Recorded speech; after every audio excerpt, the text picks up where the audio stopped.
Мелкий осенний дождь тихо барабанил по крыше большого особняка, теряясь в глухой ночной тишине. Все внутри дома было идеально: приглушенный свет, запах дорогого кофе из кухни, ровное дыхание часов в холле. Владимир Платонов, известный бизнесмен, только что закончил деловую видеоконференцию и собирался подняться наверх, когда услышал неожиданно громкий стук в дверь. В этом районе гости просто так не приходили. Охрана была на месте, но камеры показывали, что к порогу подошла женщина с ребенком на руках. Она стояла под дождем без зонта, прижав мальчика к себе, как будто от этого зависела ее жизнь. Владимир сам открыл дверь. Перед ним стояла молодая, бледная, насквозь промокшая женщина в простом пальто. Ее глаза, огромные, темные, усталые, сразу встретились с его. В руках она держала сонного мальчика, завернутого в теплое одеяло. Он спал, положив голову ей на плечо. «Простите», — сказала она хриплым голосом, — «мне больше некуда идти». «Кто вы?» — Владимир нахмурился. «Меня зовут Алина, вы, 6 лет назад». Она запнулась, затем выдохнула: «Вы знаете меня?» Или знали? Он медленно осмотрел ее с головы до ног. В ней было что-то знакомое, смутное, как забытая мелодия. Но он не мог вспомнить. Он всегда был осторожен, особенно с женщинами. Всегда на расстоянии, никаких последствий. И все же, это какой-то розыгрыш, холодно спросил он. Нет, она протянула руку в карман, вытащила маленький конверт и подала ему: «Это ваш сын». Слова ударили, как гром. Он не сразу взял конверт. Ребенок слегка пошевелился, и на секунду его лицо стало видно. Свет из дома осветил его щеки, волосы и глаза. Глаза, словно вырезанные из лица самого Владимира.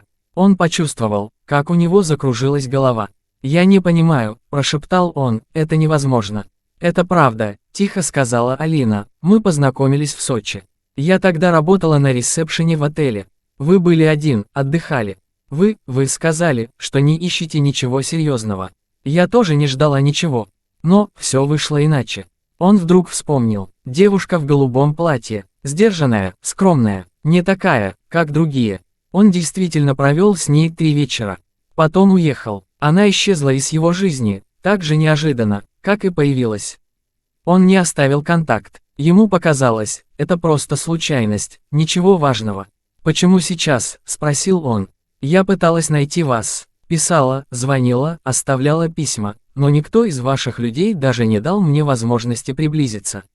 Мне было не нужно ничего», ее голос задрожал, «я справлялась сама. До сих пор, но теперь ему нужна медицинская помощь. Это серьезно, я не прошу вас полюбить его. Я больше не знаю, что делать». Владимир почувствовал, как внутри него все перевернулось.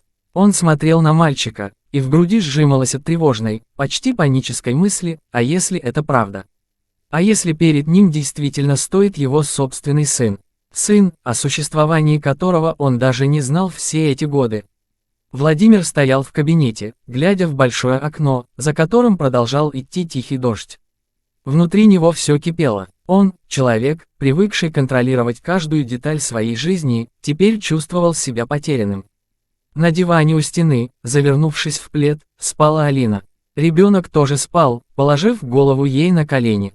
Владимир не знал, что с этим делать. Он позвонил своему юристу, но тот, услышав ситуацию, предложил только одно – провести ДНК-тест. Если она говорит правду, вы имеете право знать. Если лжет, значит, просто очередная охотница за деньгами. Но что-то подсказывало Владимиру, что все не так просто. На следующее утро он предложил Алине пройти тест. Та сразу согласилась, даже не торгуясь. В ее глазах была усталость, но не страх. Видимо, она сама ждала этого момента. Тест был назначен на следующий день. Пока они ждали, Алина и мальчик, которого звали Артем, остались в доме. Владимир не мог не наблюдать за ребенком. Артем был тихим, но внимательным. Он не капризничал, не плакал, ел аккуратно, и каждое утро говорил «спасибо» и «доброе утро», как будто кто-то его хорошо воспитал. Он задавал вопросы, смотрел с интересом на окружающий мир. Но главное, в нем было что-то неуловимо знакомое. Его манера держаться, прищур глаз, даже то, как он дергал нос, когда задумывался, Владимир сам так делал в детстве. Он начал замечать, как мальчик рисует на бумаге машины, детально, аккуратно, как инженер. Он сам в этом возрасте обожал чертить. Слишком много совпадений, чтобы все это было выдумкой. В один из вечеров Владимир заглянул в комнату, где Алина укладывала Артема. Ребенок попросил сказку, и она начала рассказывать простую историю о медвежонке, который искал своего папу. Владимир застыл за дверью. Он не знал, слышит ли мальчик эти истории каждую ночь. Но в этот момент сердце его кольнуло так сильно, как давно не было. Он почувствовал, что больше не может смотреть на это отстраненно. Он больше не мог притворяться, будто это его не касается. Когда пришли результаты анализа, Владимир открыл их в одиночестве, в своем кабинете. Бумага дрожала в его руках. Один взгляд, и все стало ясно. Вероятность отцовства – 99,99%. Он не ошибался. Этот мальчик действительно его сын. Мир вокруг будто замер. Все, что было раньше, деловые сделки, счета, успех, путешествия, внезапно стало бессмысленным. Он позволил 5 годам пройти мимо. Где он был, когда ребенок делал первые шаги? Когда учился говорить? Когда болел? Он подошел к Алине, которая сидела у окна. Она поняла все по его лицу еще до того, как он заговорил. Он молча сел рядом. Несколько секунд оба молчали. «Почему ты не пришла раньше?» – тихо спросил он. «Я пыталась. Правда. Но твои люди не подпускали меня даже к порогу. Я не хотела скандала. Я не хотела тебя шантажировать. Я боялась. А потом поняла, что Артем имеет право знать, кто его отец. И ты, кто твой сын». Ее слова были простыми, но тяжелыми. Он не мог ответить, только смотрел на нее и думал о том, сколько всего было упущено. И что теперь делать с этой правдой, которая вошла в его жизнь, не стуча. На следующее утро в доме стало необычно тихо. Владимир сидел в зимнем саду с чашкой кофе в руках, наблюдая, как Алина с Артемом собирают осенние листья в саду. Солнце пробивалось сквозь стеклянную крышу, освещая светлыми бликами их двоих, мать и сына. Артем смеялся, подбрасывая листья вверх, а Алина, впервые за все это время, улыбалась по-настоящему. Владимир не мог отвести от них глаз. Внутри него происходило что-то, что трудно было описать. Он, человек, который привык мыслить логикой и цифрами, впервые начал ощущать, что сердце говорит громче разума. Он начал постепенно приближаться к Артему. Сначала просто смотрел, как он рисует или собирает конструктор. Потом стал задавать вопросы, включаться в игру, а затем сам принес несколько старых чертежей и показал сыну, как настоящие инженеры рисуют мосты. Артем с восторгом слушал и повторял за ним каждую линию. «Ты тоже любишь рисовать машины?» – с любопытством спросил мальчик. «Да, с детства», – ответил Владимир, и неожиданно для себя добавил, «Похоже, у нас с тобой это общее». Алина наблюдала за ними со стороны. Она не вмешивалась, не торопила, не требовала ничего. Ее единственное желание было, чтобы сын был в безопасности. Но она не могла не замечать, как Владимир меняется. Он стал мягче, внимательнее, почти теплым. Как будто в нем проснулась та часть, которую он сам в себе давно погасил. Однажды вечером Владимир вошел в комнату Артема и увидел, как тот спит, обняв его старую игрушечную машинку, которую он сам когда-то хранил в ящике.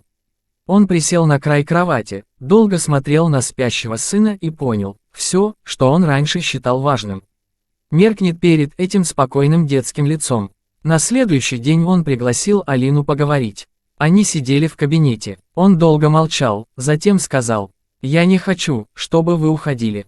Ни ты, ни Артем». Алина прищурилась, настороженно. «Ты говоришь это потому, что чувствуешь ответственность». «Нет», – тихо сказал он, – «потому что я чувствую, что впервые в жизни у меня есть шанс на настоящее. На то, что не купишь. Ни за какие деньги». Алина долго смотрела ему в глаза. Она боялась поверить, но в глубине души, как и он, чувствовала, что-то изменилось необратимо. Прошло несколько недель. Артему провели запланированную операцию, которая прошла успешно. Он быстро пошел на поправку. Дом наполнился жизнью, детскими голосами, запахом выпечки, смехом, звуками пианино. Владимир не узнавал себя, он встречал Артема из детского сада, читал ему сказки перед сном, спорил с ним о динозаврах. И при этом он больше не чувствовал пустоты. Все, чего он когда-то добился, теперь имело смысл, потому что было ради кого. В один из вечеров вся троица сидела в саду у камина. Артем, зевая, уснул у Владимира на плече. Алина молча смотрела на них, слегка прижимаясь к нему. Владимир тихо прошептал: «Ты подарила мне не только сына. Ты подарила мне жизнь». Она не ответила словами, просто взяла его за руку. И в этот момент все стало ясно, теперь они – семья. Не идеальная, не по плану, но настоящая. Словно судьба дала им второй шанс, и они, впервые в жизни, решили не отпустить его.